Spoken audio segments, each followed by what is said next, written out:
कि दीदी हमने एफडी किया, आरडी किया, लेकिन हमें अच्छा रिटर्न नहीं मिल पा रहा है, तो क्या करें।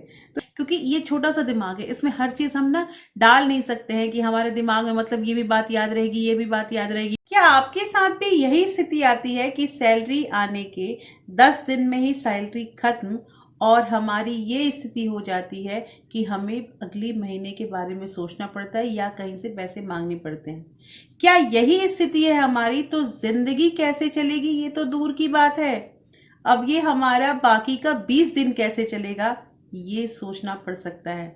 दोस्तों, ऐसा होता है ना कि जो हम सेविंग करते हैं ना, सेविंग से हमारा फ्यूचर पता चलता है कि हमने फ्यूचर के लिए अपनी क्या प्लानिंग की है और हमने कैसे कैसे ये तय किया है कि हम आगे क्या क्या कर सकते हैं। ये सारा कुछ डिपेंड करता है हमारी सेविंग पे।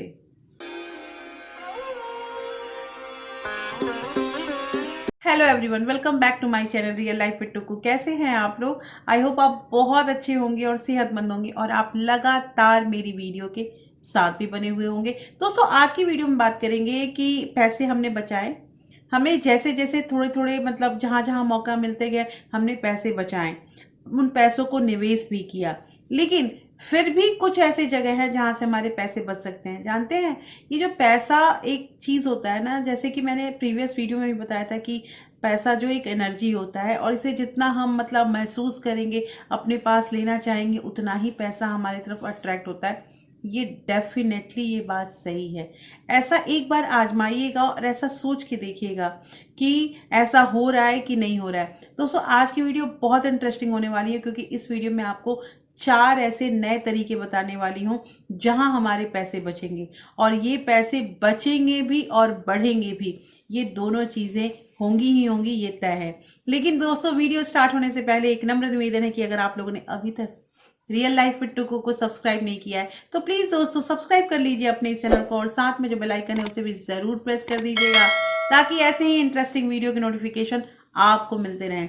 दोस्तों, वीडियो पसंद आए तो एक लाइक ज़रूर कर दीजिएगा। तो चलिए स्टार्ट करते हैं वीडियो को। सबसे पहली चीज़ यहाँ पे ये होती है दोस्तों कि हम मिडिल क्लास फैमिली की ना सबसे बड़ी जो कमी है वो ये है कि हम प्लानिंग ही नहीं करते हैं।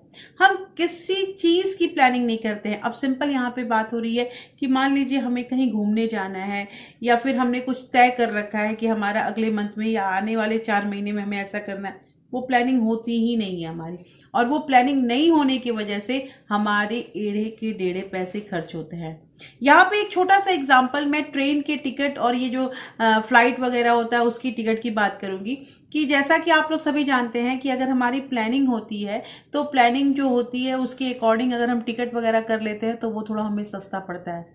लेकिन हम ऐसा नहीं करते हैं, हमें अचानक हमारा मूड होता है, अचानक पता चलता है। अच्छा, एक चीज़ और होती है कि छुट्टियां नहीं मिलती हमें, हमें पता ही नहीं रहता है कि अगले महीने में हमारी कितनी छुट्टियां हमें मिल सकती हैं। वो छुट्टियां हमें अचानक मिलती है तो हमें ऐसा प्लान करना पड़ता है। ये मोस्टली लोगों का ये कमेंट आएगा कि ऐसा होता है हमारे साथ भी होता है।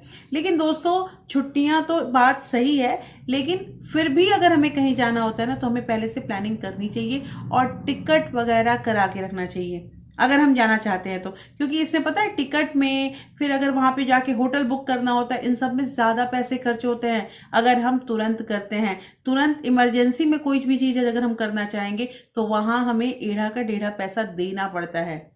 एक यहाँ पे और प्लानिंग के साथ में एक एग्जांपल और जोड़ूंगी, जैसे कि हम लेडीज जो होते हैं ना, अगर हमारा टेलरिंग वगैरह का कुछ काम रहता है, मान लीजिए कि कुछ भी चीज होता है तो हम क्या करते हैं, हम तुरंत जैसे हमारा आज और कल का जरूरत है हम टेलर के पास पहुंच जाते हैं। सिंपल प्लानिंग की बात कर रही हूँ मैं।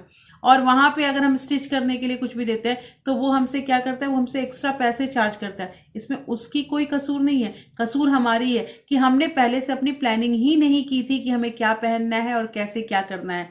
तो ये चीज़ बहुत इंपॉर्टेंट है दोस्तों, प्लानिंग कीजिए। और इसमें सबसे इसेंशियल चीज़ होता है कि अगर हम हर चीज़ को नोट डाउन करेंगे ना तो वो हमारा जो काम होता है वो एक सलीके से होता है। अब यहाँ हो सकता है कि ये बात हो कि हर चीज़ नोट करने का टाइम नहीं है। टाइम की तो कमी सबके पास रहती है, लेकिन पता है अगर लाइफ को स्मूथली चलाना है, क्योंकि ये छोटा सा दिमाग है, इसमें हर चीज़ हम ना डाल नहीं सकते हैं कि हमारे दिमाग में मतलब ये भी बात याद रहेगी, ये भी बात याद रहेगी। तो लोग सिंपली क्या करते हैं, उसको लिख लेते हैं। और आजकल लिखने का अगर फैशन नहीं है तो लोग मोबाइल में उसी चीज़ को रिकॉर्ड कर लेते हैं, या फिर मोबाइल में जो है वो अपने कैलेंडर में उसको फिक्स कर लेते हैं कि इस डेट में हमें ये काम करना है। ऐसा भी बहुत लोग करते हैं। लेकिन मेरे लिए तो सहूलियत होता है कि मैं कॉपी और पेन, मैं एक ओल्ड फैशन वाला मेरा हरकत है, तो मैं उसको लिखती रहती हूँ, हर चीज़ को लिख के रखती हूँ। उससे क्या होता है कि कभी भी उस पर मेरी नज़र जाती है, मैं उसके अकॉर्डिंग तैयारी कर लेती हूँ। तो कहना यहाँ पे ये है दोस्तों कि सबसे इम्पॉर्टेंट थिंग कि हमें प्लानिंग करनी होगी अगर पैसे बचाने हैं तो। दूसरा यहाँ पे पॉइंट आता है दोस्तों कि जैसे हमने पैसे बचाए और पैसे बचाने के बाद हमने उसे इन्वेस्ट भी किया, लेकिन फिर भी कुछ कमेंट आए थे कि दीदी हमने एफडी किया, आरडी किया, लेकिन हमें अच्छा रिटर्न नहीं मिल पा रहा है, तो क्या करें। तो देखिए, अगर एफडी आरडी में अच्छा रिटर्न नहीं मिल पा रहा है तो उसके लिए तो मैं आपको जो मूव करने के लिए बताऊंगी वो तरीका सिंपली हमारा इक्विटी का स्टॉक का ही जाता है, जिसमें थोड़ा इंटरेस्ट जो है वो अच्छे मिल जाते हैं। लेकिन इसकी भी कोई गारंटी नहीं है, क्योंकि ये टोटली डिपेंड करता है, मार्केट जो होता है वो फ्लक्चुएट होता रहता है। तो मार्केट में कब किसका क्या रेट हो रहा है उसके अकॉर्डिंग ही हमें फायदा होता है, या नफा या नुकसान, ये दोनों चीजें होती हैं। लेकिन ये जो चीजें है ना एफडीआरडी, ये सेफेस्ट मोड होता है। इसलिए मैं अक्सर अपने मतलब देखिए, मुझे पता है ना कि मेरे व्यूअर जो है ना वो बिल्कुल मतलब मेरे जैसे ही हैं, वो ज़्यादा हाईफाई या फिर ज़्यादा जो मतलब रिस्क लेने वाला ऐसा कुछ नहीं है। तो इसलिए मैंने वो तरीका बताया था। लेकिन फिर भी अगर आपको इंटरेस्ट कम मिल रहा है तो आप बेशक मूव हो सकते हैं इक्विटी की तरफ। अच्छा, इससे इससे याद आया मुझे कि एक कमेंट मेरे पास आया था कि मैं दुबई में रहती हूँ और मेरे यहाँ पे ना एफडी आरडी में कोई इंटरेस्ट नहीं मिलता है और इंटरेस्ट का सिस्टम वहाँ पे नहीं है। हाँ, ये बात मुझे पता है कि जो अरेबियन कंट्री होती है वहाँ पे इंटरेस्ट का कोई सिस्टम नहीं होता है। तो उन्होंने मुझसे ये कहा कि अब बताइए कि मैं कहाँ निवेश करूँ। तो देखिए, यहाँ पे सबसे बड़ा जो है ना, देखिए किसी न किसी के साथ कुछ ना कुछ अच्छा भी रहता है। साथ के साथ आप दुबई में हैं तो आप तो अपने जो भी पैसे हैं वो गोल्ड में इन्वेस्ट कर सकते हैं, क्योंकि दुबई में जो है वो मतलब जो यहाँ पे जो इंडिया में जो प्राइस है उससे थोड़ा सा कम प्राइस, और मैंने सुना है कि मेकिंग चार्ज वगैरह कम होता है। तो वो चीज़ हम कर सकते हैं कि हम उसमें गोल्ड में इन्वेस्ट कर सकते हैं। वो भी एक तरह का तो पैसा ही हुआ, इन्वेस्टमेंट ही हुआ। तो मुझे ऐसा लगा कि यहाँ पे हमारा एफडी आरडी का अगर इंटरेस्ट नहीं मिल रहा है तो हम गोल्ड में इन्वेस्ट करेंगे। और आपको ये उपाय कैसा लगा मुझे कमेंट करके ज़रूर बताइएगा। तो दोस्तों, सबसे बड़ी चीज़ कि अगर हम पैसे बचा रहे हैं ना तो उन पैसों को घर में नहीं रखने हैं और हमें उसे निवेश करना है। तीसरा पॉइंट जो आता है दोस्तों, ये भी बहुत बहुत इंपॉर्टेंट आता है। आपको याद होगा कि जब आपने घर में देखा होगा कि जब आपकी दादी नानी या मम्मी चांदी और सोने का जो भी ऑर्नामेंट्स घर में रखती होंगी वो कभी भी एक साथ नहीं रखती होंगी। हमेशा चांदी के गहने के साथ सोना का गहना नहीं रखा जाता है। ये उस समय हमने देखा है, लेकिन इसमें जब आगे जाके हमने पढ़ाई लिखाई की तो पता चला कि इसका कोई साइंटिफिक रीज़न होता है, जो मतलब दोनों जो मेटल्स होते हैं वो एक साथ नहीं रखने चाहिए। ये बात बिल्कुल सही है। तो जिस तरह से यहाँ पे एक सिंपल एग्जाम्पल है सोना चांदी का, उसी तरह से जो हमारे पैसे होते हैं ना उसे भी हमें एक जगह नहीं रखना चाहिए। देखिए, अभी मैंने पिछले पॉइंट में बताया था कि इक्विटी और स्टॉक में हमें पैसे डाल सकते हैं इंटरेस्ट लेने के लिए, तो लेकिन सारे पैसे हमें वहीं नहीं लगाने हैं। हमें भी अपना अलग अलग डिपार्टमेंट जो है वो रखना है कि कुछ पैसे जो है हम यहाँ रख रहे हैं, कुछ ऐसे रख रहे हैं। देखिए, अब यहाँ पे एक क्वेश्चन और आ सकता है कि कितना कितना हम बाहर रखें या कितना कहाँ लगाएं। तो इसमें आप परसेंटेज के अकॉर्डिंग 5%, 2%, 10% ऐसे करके अगर डिवाइड कर लेते हैं हम अपने मनी को, तो ये हमारे लिए बहुत ईजी होगा कि हमें कहाँ कहाँ इन्वेस्ट करना है, कहाँ कहाँ रखना है। हाँ, एक चीज़ और कि कुछ पैसे हमें अपने पास रखने हैं, कुछ कैश हमेशा रखना है। क्योंकि पता है ऐसा नहीं होता है कि हर चीज़ जो है, हाँ यूपीआई का आजकल सुविधा है, लोगों के पास एटीएम कार्ड है, शहर में एटीएम कार्ड है तो फिर पैसे की कमी थोड़ी होती है, हर जगह से निकल जाता है। लेकिन फिर भी हमें कुछ पैसे कैश रखने ही हैं घर में, क्योंकि पता है दोस्तों जब जिस चीज़ की ज़रूरत होती है ना वो चीज़ नहीं मिलती है, अक्सर ऐसा होता है।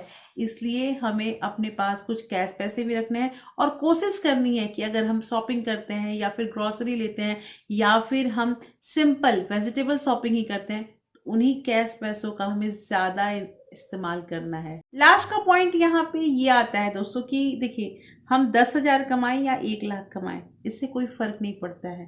फर्क पड़ता है कि हमारा कितना खर्चा है और हमने पैसे कितने बचाए। देखिए, मैं सिंपल आपको बता रही हूँ कि जिनकी सैलरी जो 1 लाख 1.5 लाख भी होती है ना, अगर उनसे आप पूछने जाओ कि कितना आपके पास पैसा, आपने सेविंग कितना किया है या आप मंथ का कितना बचा लेते हैं, तो उनका यही जवाब होगा, अरे पैसे बचते कहाँ हैं। उनका भी वही जवाब है और 10,000 रुपये कमाने वाले का भी वही जवाब है। लेकिन ये तो हम सब अनुमान लगा ही सकते हैं ना कि 1 लाख वाले के खर्चे और 10,000 वाले के खर्चे में जमीन आसमान का फर्क होगा। दोस्तों, कहना यहाँ पे यह है कि खर्चों को नियंत्रित करना और खर्चों को बढ़ाना, ये दोनों हमारे हाथ में होते हैं। बहुत लोग ये कहते हैं ना कि खर्च कैसे कम कर सकते हैं, ये तो पॉसिबल ही नहीं है। देखिए, खर्च बढ़ाए भी तो हमने हैं, खर्च हमने ही तो बढ़ाए हैं। कहने का मतलब यह है कि जहां हमारा इंक्रीमेंट हुआ, जहां हमारे पैसे बढ़े, तुरंत हमारे पास पैसे बढ़ते ही हमारे ये खर्चे आ जाते हैं। अरे, बच्चे का एडमिशन कराना है, बच्चे के लिए ये खरीदना है, या घर में इस चीज की कमी है, चलो वो खरीद लेते हैं। ये हर घर की एक कहानी है और हर लोग ऐसा करते हैं। तो हमने किया क्या, जो हमारे पैसे बढ़े उसको तो हमने एक रास्ता बना दिया कि उसे कहाँ कहाँ खर्च करना है। उसे बचाया नहीं कहते हैं, और उसे बढ़ा हुआ पैसा से उस इतना इतराने की भी जरूरत नहीं है। तो कहना यहाँ पे ये है दोस्तों कि सेविंग पे ज्यादा फोकस करना है। सेविंग पे अगर आज हम फोकस करते हैं ना, तो कल और परसों हमारा बेहतर जरूर होगा। तो दोस्तों, आज की वीडियो मैंने आपको 4 ऐसे उपाय बताए जहां हमारे पैसे बचेंगे भी और बढ़ेंगे भी। तो कैसी लगी आज की वीडियो मुझे जरूर बताइएगा। होपफुली ये वीडियो आपको अच्छी लगी होगी। दोस्तों, अच्छी लगी है तो प्लीज लाइक शेयर सब्सक्राइब जरूर कीजिएगा। Thank you. Thanks for watching.